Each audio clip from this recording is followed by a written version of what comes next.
मोहिनी की नई नई शादी हुई थी। पिछले 2 सालों से तो गर्मी हद से ज्यादा बढ़ गई है। अब गर्मी का क्या कर सकते हैं, हमारे हाथों में तो है नहीं बेटा। बहू, आज तेरी पहली रसोई है। जा जल्दी से हम सबके लिए खाना बना दे, बहुत भूख लगी है। ठीक है सासू माँ। मोहिनी किचन में खाना बनाने लगी।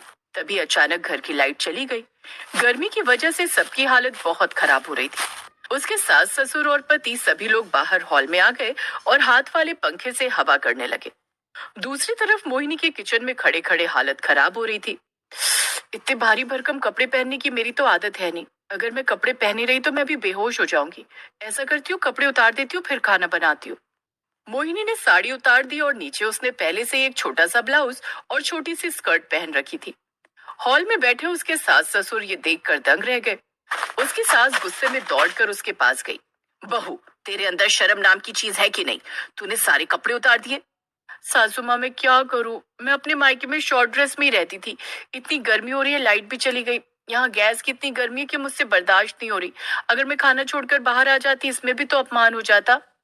अच्छा, तू थोड़ी देर के लिए बाहर आ जाती, उसमें अपमान हो जाता। और जो तूने कपड़े उतार दिए, इसमें कोई अपमान नहीं हो रहा। अरे सासू माँ, इतनी गर्मी लग रही है और खाना भी जल्दी बनाना है, तो मैं क्या करूं? ऐसा करो, आप ससुर जी और रौनक को लेकर कमरे में चले जाओ।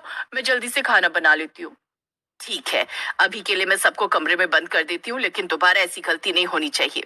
उसकी सास ने बाहर जाकर सबको सारी बात बता दी। अब उसके ससुर जी अपनी आंखें बंद किए हुए कमरे के अंदर चले गए।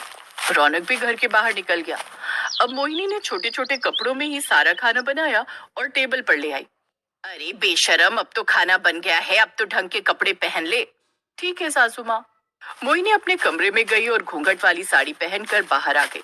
सभी लोगों ने खाना खाया और खाना खाने के बाद आराम करने लगे। सुहाग रात की अगली सुबह मोहिनी किचन में सबके लिए चाय बनाने गई। इस किचन में आते ही ऐसा लगता है जैसे अंदर ज्वालामुखी उबल रहा हो। लगता है मुझे फिर से कपड़े उतारने पड़ेंगे। यहाँ आसपास कोई है नहीं, जल्दी से कपड़े उतार देती हूँ। मोहिनी ने फिर से अपने कपड़े उतार दिए और चाय बनाने लगी। तभी बाहर हॉल में उसके ससुर जी आ गए। उन्होंने जैसे ही देखा, अपनी आंखें बंद कर ली और अपने कमरे में चले गए। तेरे ससुर जी एक दिन शर्म के मारे ये दुनिया छोड़कर चले जाएंगे। मैंने तुझे मना किया था ना, फिर से तूने अपने कपड़े उतारे।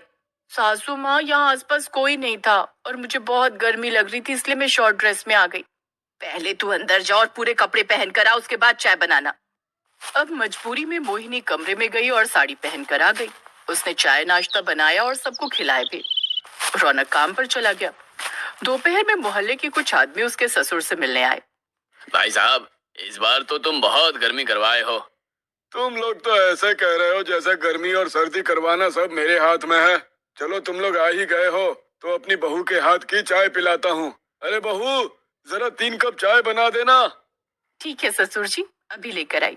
मोहिनी किचन में जाकर चाय बनाने लगी, लेकिन उसे फिर से गर्मी लगने लगी। इसलिए उसने फिर से किचन में खड़े खड़े ही अपने सारे कपड़े उतार दिए और शॉर्ट ड्रेस में आ गई। बाहर बैठे उन आदमियों ने उसकी बहू को छोटे कपड़ों में देखकर घूरना शुरू कर दिया। भाई साहब, तुम्हारी बहू तो बहुत बेशर्म है। ये हमारी बेइज्जती करा के रहेगी। अरे सुनती हो, जरा अपनी बहू को कुछ समझाओ। उनकी आवाज सुनकर वहां पर तुरंत मोहिनी की सास आ गई। तू रहने दे बहू, मैं उन लोगों को चाय बनाकर पिला दूंगी। तू अपने सारे कपड़े उतार कर अपने कमरे में अपने आप को कैद कर ले। बहुत ज्यादा ही शौक है ना तुझे कपड़े उतारने का। अब उसकी सास ने सभी लोगों को चाय बनाकर पिलाई।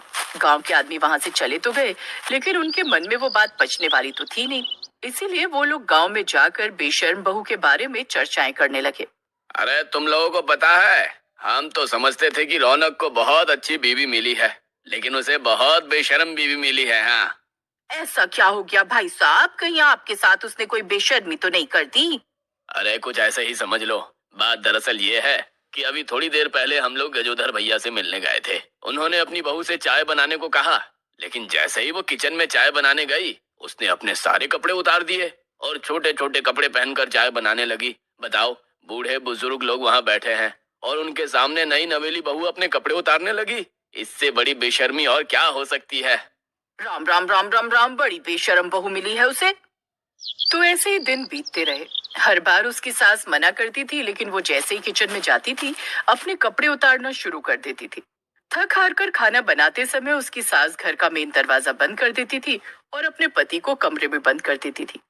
ऐसे ही एक दिन उसकी सास अपनी बहू मोहिनी के साथ बाजार में सब्जी खरीद रही थी। तभी गांव की कुछ औरतों ने उन्हें देख लिया। अरे अरे, ये देखो, बेशरम बहू की बेशरम सास। अगर मैं इसकी जगह होती ना तो या तो खुद घर से निकल जाती या तो अपनी बेशरम बहू को ही घर से बाहर निकाल देती। अरे अरे, छोड़ो, इन बेशर्मों की तरफ देखने से तो हमें भी पाप ही लगेगा। पहले तो ये हमें बहुत संस्कारी परिवार लगता था, लेकिन जब से इसकी बेशर्म बहू आई है ना, तब से पूरा परिवार बेशर्म हो गया है।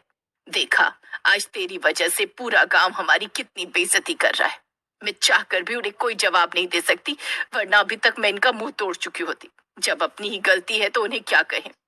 सासू माँ, गांव वालों का क्या है, इन लोगों को तो बस दूसरों के घरों की बुराई करने के लिए कोई ना कोई बात मिलनी चाहिए।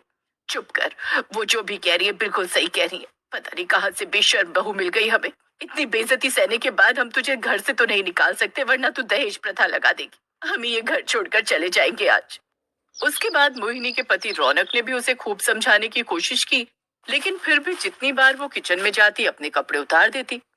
अब जब कोई तरीका नहीं बचा तो रौनक अपने माता पिता को लेकर घर छोड़कर चला गया। उन्हें ढूंढते ढूंढते मोहिनी मार्केट में पहुंच गई तो देखा, रौनक और उसके सास ससुर सड़क के किनारे कटोरा लेकर भीख मांग रहे थे। ससुर जी, सासू माँ, रौनक, ये आप लोग क्या कर रहे हैं? आप लोग मेरी वजह से भीख मांग रहे हैं। इससे अच्छा है कि मैं ये घर छोड़कर चली जाऊं। आप लोग अपने घर में रहिए। नहीं मोहिनी, तुम आराम से उस घर में रहो, पूरे कपड़े उतार कर रहो, हमें कोई दिक्कत नहीं। तुम तो हमारी बात मानोगी नहीं, तो हमें अपनी जिंदगी यहीं पर जीने दो, क्योंकि गांव वालों की बेइज्जती हमसे सहन नहीं होगी। नहीं नहीं, आप लोग घर चलिए। अब मैं हमेशा साड़ी में ही रहूंगी और घूंघट डाल कर रहूंगी, फिर चाहे मैं गर्मी की वजह से मरी क्यों ना जाऊं। अगर आप लोगों की इज्जत और गांव की इज्जत पूरे कपड़े पहनने से ही बनती है तो यही सही। आप सबको मेरी कसम है, आप लोग चलिए मेरे साथ। बहुत मनाने के बाद उसके ससुर ने फैसला किया कि उसे एक मौका देना चाहिए, इसीलिए सारे लोग घर वापस आ गए।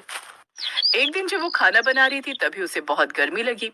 नहीं, जिस चीज से मेरे ससुराल वालों की बेइज्जती होती है वो मैं अब बिल्कुल नहीं करूंगी। अब चाहे जितनी भी गर्मी लगी, मैं कपड़े नहीं उतारने वाली।